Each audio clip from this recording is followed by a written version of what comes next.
Hi everyone, my name is Sean Andre Benaventura. Today, we're going to talk about Lesson 12. Horace Wells, 1815 to 1848, a dentist in Hartford, Connecticut, was a pioneer in the use of nitrous oxide to prevent pain during dental and surgical procedure. The next one is William Thomas Green Morton, August 9, 1819 to July 15, 1868, was an American dentist who first publicly demonstrated the use of inhaled ether as a surgical anesthetic in 1846.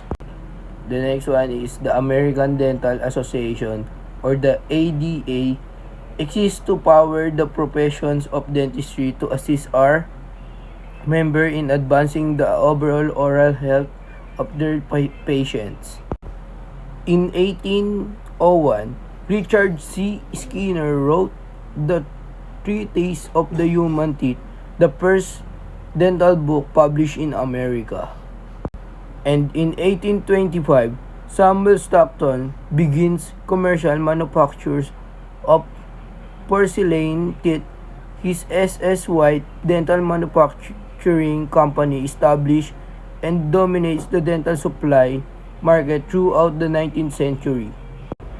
In 1833 to 1850, the Crocors, two brothers from France, introduced the amalgam filling material in the United States under the name of Royal Mineral Succedaneum.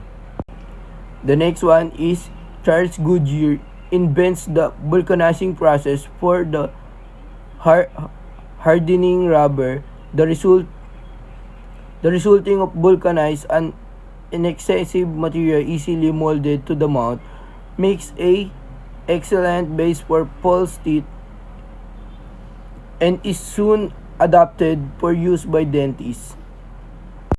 The next one is Horace Hayden and Chapin Harris found the world's first dental school, the Baltimore College of Dental Surgery, and established the Doctor of Dental Surgery, the DDS degree.